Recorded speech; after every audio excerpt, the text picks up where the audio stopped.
We talk about our final test results on the 2019 BMW X5. We answer audience questions, including one about electric vehicle range in cold weather. And we talk about the trend of bringing back old vehicle names and what ones we would bring back if we had our choice. Next on Talking Cars.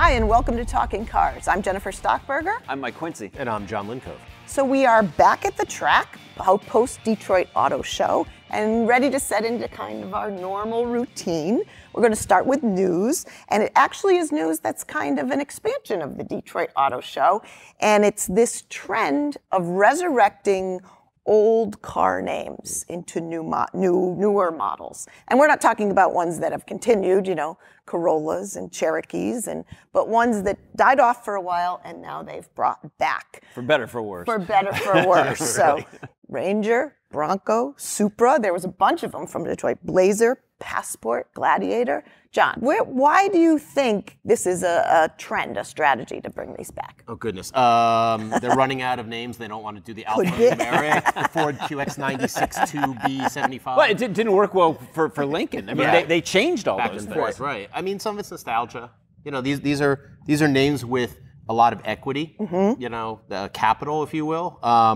You know, so they're gonna attract people to them. They're going to have, again, a nostalgia sake of, I remember my Supra and such. Now, is it attracting who they want to? Right. You know, is it attracting people who are about to retire or people even in their 50s versus the younger buyer who doesn't care about what the Bronco was and only remembers OJ was, you know, driven around in a Bronco. Like that's where right, they might remember the Bronco. If even that, I mean, they might even be right. too young for that. Yeah. It's funny because we talk about getting younger, and you know, Consumer Reports is no different. We all need to get younger. However, still the vast majority of wealth in this country is controlled by baby boomers. Right. So these kinds of names are going right to the heart of that market. Yeah, and I will say, I do think you talk about nostalgia, there is this general trend back towards simplifying. I think of the tiny houses and the living off the grid, and definitely even, I have a 19-year-old nephew who took all of my albums, Journey and The Clash. The vinyl. And yes, the vinyl, to play them on his turntable, not Apple, Apple iTunes or Spotify or Pandora or anything, but albums on a turntable. And I do think they do know these names from some story we told them maybe or something. I do think there's some younger audience coolness to some of those names. But they might be disappointed. Right. Once they get into, I mean, so you're talking before, like the Jeep Cherokee. Yeah. You know, that was a loved model. That squared off Jeep, and you know, it really was. It ran almost for a long time. Started the SUV craze, or at least kept SUVs. Made an imprint on the market. For me, I don't care if they call it the Ford Brick. I don't care if it's the Toyota Brick. If the car is not a good vehicle, if it's not enjoyable, if it's not well constructed or thought out, and that's like the Jeep Cherokee. Doesn't really perform well in our ratings. Not a fuel-efficient vehicle. It's a little compromised in size. You know, it's just not a good vehicle. So losing equity in that name if you don't build a good vehicle. Yes. I think it does get people in them. But it almost seems like Hollywood. I mean, Hollywood can't come up with a lot of original ideas for movies, so they keep rebooting all the old ones. And some of the names that were resurrected, like the Volkswagen Beetle, the PT Cruise, the Dodge Dart, they didn't work out so well for exactly what John said. Yeah. Well, they rocketed up with initial sales. Yeah. Right. Oh my gosh, nostalgia. And then they plummeted in sales. Right. Because they weren't a good car. Drove them for a while. Yeah. Right. So here's kind of a fun game. If you could resurrect any old name, old car, what would it be? Well, you know, I gave this about 2 seconds of thought. It didn't take me long. The car that I would love to see back from the dead is the Saab 900 Turbo SPG. Oh my God. Yeah, I know. Why? I don't know. It's, you know, Saab was early into turbocharging. They were early into 16-valve heads. They had front-wheel drive. You know, they were doing stuff that a lot of other companies hadn't done.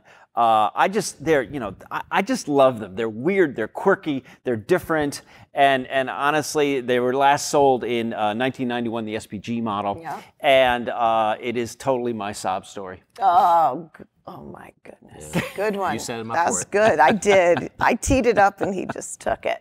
You? Anything you'd bring back? So I'd bring back the original Toyota Celica all-track turbo. In that, I think that the market doesn't have a lot of that. They have an Impreza WRX, but there's nothing that's all-wheel drive in the affordable stage. And I owned a front-wheel drive Celica GT. I like that car, and it's kind of, that was the attainable car as a teenager, early 20es. Yes, I had a 5-foot Lamborghini, poster of a Lamborghini Coupe. As we all did. I had the giant picture of the test drive. That was one of the things I looked, like, oh, that would be great. But that era, that's what I could drive and get into and own. That was real. I look back fondly with that, and for all the faults of turbochargers in that era, I think that there's a hole in the market for that type of vehicle. And what's interesting about that choice is I know you're a big fan of Audi, and in some ways, that was kind of a less expensive Audi Quattro. Yeah. I mean, when the first Quattro came out in the U.S., sure, it's 5-cylinder and turbocharging and all-wheel drive, and the all-track had a lot of that going on as well. And I owned an Audi Quattro later in life, and the Toyota would probably be far more reliable and less of an impact on my pocket as my than your Audi was. Turbo Quattro Coupe was, or Quattro, yes. So mine was again, we'll go back to practical and my own nostalgia, but I've said before how much I loved the Ford Flex, right? So I think that's a great family car, tons of room. I'm very wagon nostalgic. So what if they had put panels on that and called it the Country Squire? I drove that LTD wagon all through the end of high school, college. I'm a wagon fan. Again, I would probably want, like the Flex, all-wheel drive on it. But if they called that Flex the Country Squire, who knows? With the fake wood? Might have done better.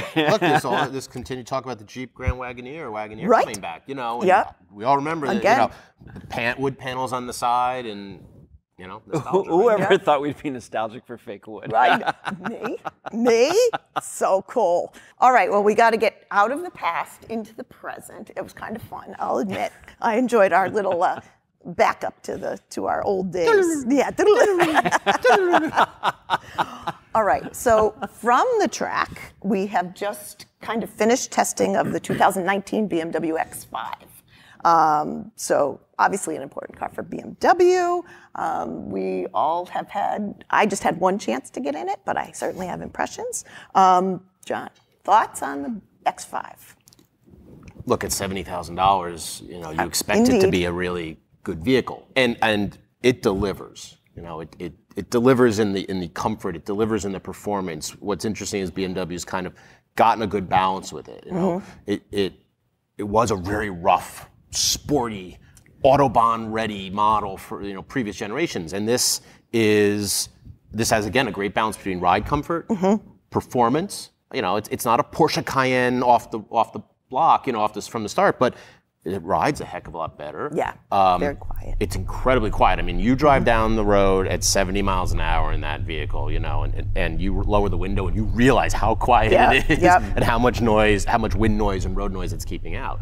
A highly impressive vehicle. Yeah, now just to clarify, I didn't say, ours was the 3-liter turbo 6, 8-speed automatic, so I just wanted to throw that in there. Your impressions? I was all ready to kind of not like it, because kind of what John said about it being so expensive. And we've pinged a lot of recent BMW's controls for being way too complicated. Yep. And it's almost like when we're checking out cars at night to drive home, that goes through my head. It's like, okay, how difficult is it going to be if I take this car to adjust the seats, to adjust the radio, to adjust the climate control? And sometimes I look at a BMW or our last tested Lexus LS and just say, I don't have the patience for this. I'm tired. I want to go home, forget about it.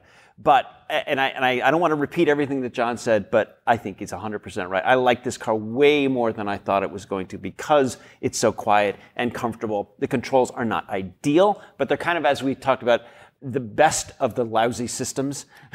You know what I Right. mean? Yeah. I mean, I'd say that They did not frustrate me. So Right. I will put that out there. And that sounds like a pretty low bar, but it's a real bar. Like I was not frustrated by them. There was a lot of redundancy. You could operate them different ways. So I found that. I think the company is evolving with their controls. I think their first iDrive drove Yeah. us, crazy. Crazy. And it was a pioneer. I mean, no one was used to something like that either. Yeah. Right. And now this one is a lot better. So a couple things struck me. One was, like you say, the big stuff. I was surprised when I was taking notes and that it was turbocharged. There is no turbo lag. We have talked about turbo lag. No hesitation. This turbo spinning up before it can do its job, and that hesitation off the line. It had none of that. It was super. Shifts were great. One thing that struck me when I was in it, in two aspects, was the visibility. It is pretty good. I mean, it's relative because many of those sloping SUVs are so poor, particularly to the rear. This was pretty good. I was like, whoa. And I was very impressed. And the proof is it's always being signed out. Yes, right. And that is, right. I booked it a month ago for a trip I was supposed to take to Portland, Maine, which with all the snowstorms, Right. ended up cutting it back to Boston. Yep. Incredibly easy to drive, super comfortable. BMW owners, of which I'm not, will find the iDrive a very short learning curve. People new to the vehicle will see it a bit steep, and then it'll drop off and become familiar. Like you said, a lot of redundant controls.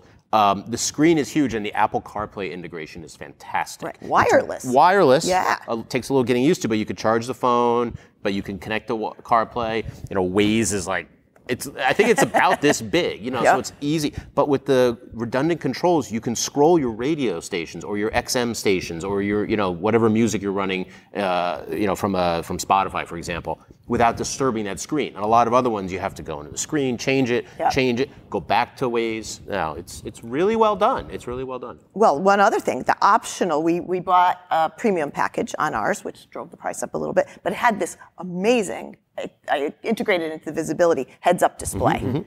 It was so good because it showed navigation. When you're changing audio, it showed that. But in the heads-up display, you didn't have to do this type of thing. You could just look kind of through it. Really well done. I thought the heads-up display was clear. Turns were just right there in front. I thought it was great. And the seat heaters heat the armrests in the center. And the wheel. Oh, that's a the wheel. good I did point. use the wheel in this cold snap. We have log books that we keep for all the cars, and one of the comments that I loved about that were, heated elbow rests, a feature I didn't know that I wanted until I tried it. Until you had it. Yeah. Yep. And I think one other thing, and you mentioned it, this balance that BMW found between sporty is the ability to select those drive modes. You can make it a little firmer, steering a little more weight if you're on the sporty side. I sit in the comfort side, so where it's a little less maybe steering feel, better ride, etc. So you can there's a lot for that money that you can tailor. So ratings will be out soon. We're all done with Maybe this car lives up to the hype. Yeah, this car really could live up to the hype. I'm interested in seeing what owners say about it, because that's been kind of a trend, the 5 Series, the 3 Series, the balancing, but doesn't mean the ultimate driving machine. Their slogan for decades. That mean they're no longer really that vehicle, or are they more of the ultimate comfort driving machine, where the balance is that what their true fans are going to think. But maybe they don't care about that. They just want new people to the brand. Or have they managed to get both somewhere in the middle? So again, great vehicle. So we're going to move on to some questions. We're super psyched because we have 4 video questions. We love them. We especially like to see you guys. So keep them coming either by video or email at TalkingCars@icloud.com. So let's see the first one. Ravi from Ontario. Hello, Talking Cars. Love your show. Would you consider testing electric vehicles at 3 different temperature points? For example, at 0 degrees Celsius, 20 degrees Celsius, and say 30 or 35 degrees Celsius? So based on the weather in Ravi's video, it's pretty clear why he's concerned about battery life in the cold. It's pretty snowy where he is. So I think each of us has our stories about, decreased battery life in cold weather. Mike, anything to add for Ravi? Well, it kind of goes to our testing and how we've seen drop-offs, and we have a number of Teslas here at the track, as well as a Nissan Leaf, and we're in the process of kind of measuring just when the electric vehicle sits, how much do you lose just when it's sitting there. So we're going to have that information out soon, and it's also kind of goes in lockstep with what we found when we first started testing hybrids. Right. Just a regular gas electric hybrid, they're seeing a drop off in fuel economy in the colder months as well. John, we've had some really cold weather here recently. I know you've had it one particular occasion where you. Yeah, I had it a number of years ago with the first Nissan Leaf. Yep. We got it, took it home because I had. There was a certain amount of range. It was one of those things where I lived close enough I could drive it home and back. Gabe usually takes a lot of the cars early, but with that range and even when we first delivered it, it was much shorter than he could drive. And, got home and seemed like I had 38, 40 miles, right. And then put it in my garage, got up the next day, and it's cold and it's wet, and I had to turn on the lights because it was dark and run the windshield wipers and the heater, and I started realizing on my ride, I can't run the heater. Oh my gosh. And again, early first generation Nissan Leaf. Totally understand, newer technology at the time. But yeah, I had to roll off the highway to a stop, and it had a little turtle icon, and I think the turtle was upside down at that point. And I had to get picked up with one of our trailers about 4 miles from work. Didn't quite make it. So yes, not just range anxiety, range failure. But it's kind of the limitations of electric vehicles. You don't normally think when you say you get into your 5-year-old Corolla and it's cold out, you start up the engine, you get the heat going, you don't even think twice about it. But with an EV, well, that's what you have to think about. Heat and cold, extremes of either. Yeah, right. So to your point, we're attempting to quantify some of that, compare some of that. It's really kind of tough because when you're doing comparative testing in anything we do, you look at our test procedures. We have limits on wind and temperature. It's really hard to get consistency. I mean, literally, we were 0 degrees here yesterday. We will be 50 degrees here tomorrow. So we kind of battled that. But we are attempting, Ravi, to make some quantification of what the losses are. But if you are an EV owner, be aware that those ranges will be affected by the cold, to John's story. Yeah, it'd be interesting to know what people see also. Give yourself the buffer, charge it a little longer, plug it in even when you might not think if the temperatures are low. So, yeah, be interesting to see. Our second question is from Mike in Chicago. Hey, Talking Cars. Mike here from Chicago, Illinois. On my 2017 Honda Ridgeline, the oil percentage is still showing 70%. It's been almost a year. The owner's manual says that, if it doesn't go all the way down to 20, just wait a year and do it yearly. Is that going to be okay? It just seems like a long time. Thanks. I love the show. So yeah, this idea of letting the car monitor oil life rather than saying, every 3,000 or 5,000 or 7,500. Any advice for Mike? Well, one of the things, from Mike to Mike, and Monticello isn't even here. He's not even here. One of the things I was wondering when we were looking at this question was, how many miles on your truck? How often is it driven? Is this a daily driver? Is this just a weekend driver? Because that's going to affect how much you're working the engine, how much it's coming up to temperatures. Is it being worked hard? Is it being worked light? But generally, the idea is, and I talked to Big John, right, our chief mechanic here at the track, and he says the operative words when it comes to the onboard monitors and what's in your owner's manual is whichever comes first. Yeah. So within a certain amount of mileage or time, whichever comes first. So that, in essence, is the answer to the question. Right, and Mike didn't give a mileage, so it's hard. But if his manual says yearly, then stick with that, Mike. So yeah, but at 70%, you must be driving it very nicely or not too far. Yeah. So and a good truck, by the way. And a good truck, right. Next is Noah, and he's got some questions about a first car. Hi, Talking Cars. I'm a big fan of your show. I'm 14, and in a few years will be getting my license. I'd like to get a new car around that time, but don't know what I would choose. My budget would be $5,000, and I would love a sedan, but would be okay with hatchback or SUV. Also, I'm going to be 6 foot around that time, so I'd like one with good headroom. Thanks for answering my question. So Noah, of course, this is kind of near and dear to my heart. I've been through this. I also have a 14-year-old son, and he looks every day at which car will be his. His aspirations are a bit higher than yours, Noah, but he would love some How much giant. are you guys spending on them? I don't know. Apparently, a lot. Yeah. The Lamborghini poster and So outside of model, Noah threw out like a 5K, and that's a very typical. $5,000 is about what the normal teenager, and maybe even a stretch for some, of what they can afford in a used car. And my advice is don't buy too soon. So, and I say that because at $5,000, we are just starting to see cars, used cars, where you can get one with electronic stability control. And that we think is a huge benefit for young drivers like Noah. It was mandated, has to be on all new cars, 2012 and later. Like I say, there's models that are just starting to eke into that 5,000 range with it. If you wait a couple more years, Noah, till you're 16, maybe, just maybe, you'll start to see that price point include automatic emergency braking and some of the other safety we love. Our tagline is buy as much safety as you can afford. So in going through our used list, vehicles that might fit that bill in either now or in a couple years, Honda Fit. Noah, you said you were 6 foot, you're thinking you were going to be 6 foot tall. That's deceptively roomy. I actually picked vehicles where our headroom measurements gave 4 or 5 inches above our 5'9" tester. So hopefully it'll fit. Mazda 3, Tucson, Toyota Corolla, and Accord and Camry, they're going to be in there. And the ones I picked have years of good reliability. Right. Sure. So, I was going to say, to make this list, they need to be reliable and do well in our testing and all that stuff. Right. So any others you thought might be good ones to look at?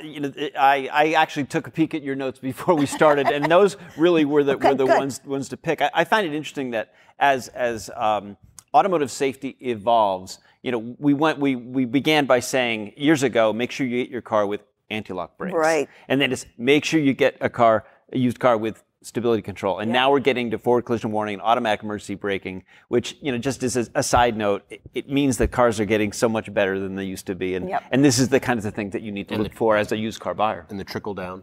Right. It's coming quicker and quicker. I think the Hyundai Tucson is a great option in that it's not the level in people's minds in the appreciation of a Toyota Camry or the Honda Accord. So you might get a really good deal on a Tucson. Right. Because it's a newer Tucson. On a newer, you might get a newer year than you think, than the Hyundai, the Hondas and the Toyotas. Mm-hmm.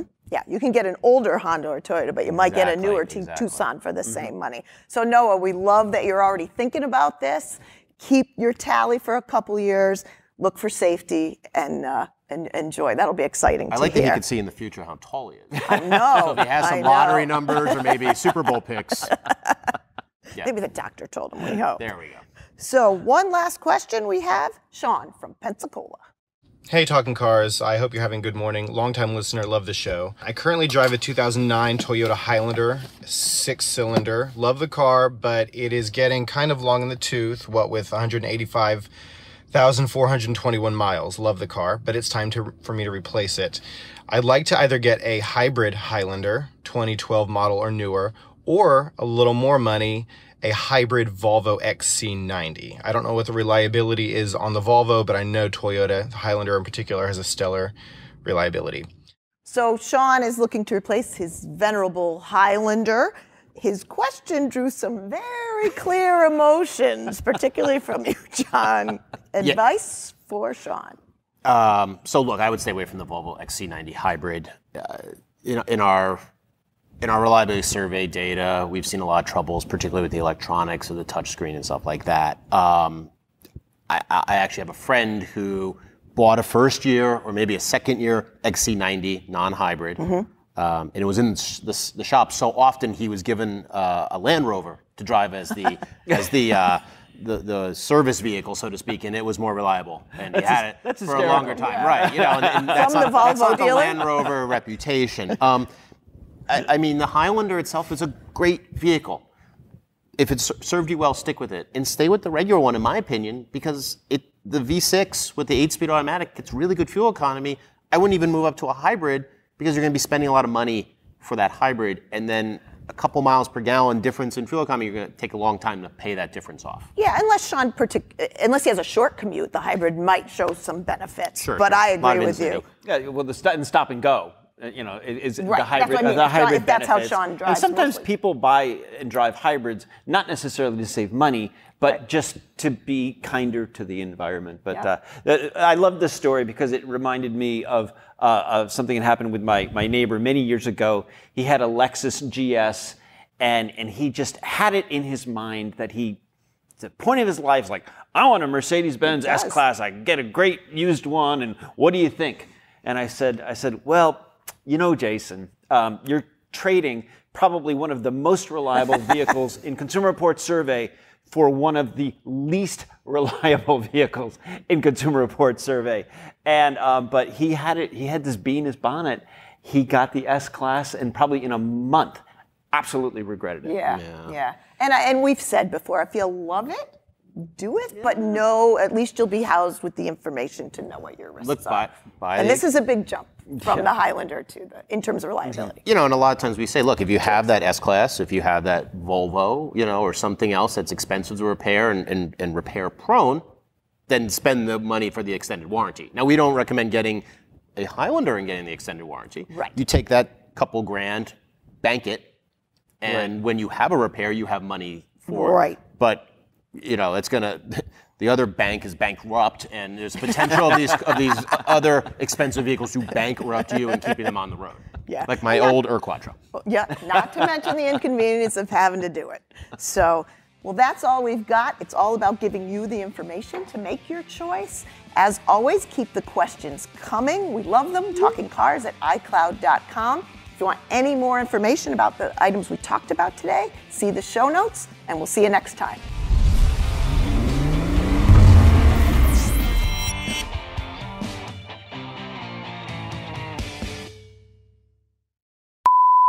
All right, so Sean's looking to replace his... Oh, sorry. Wiki.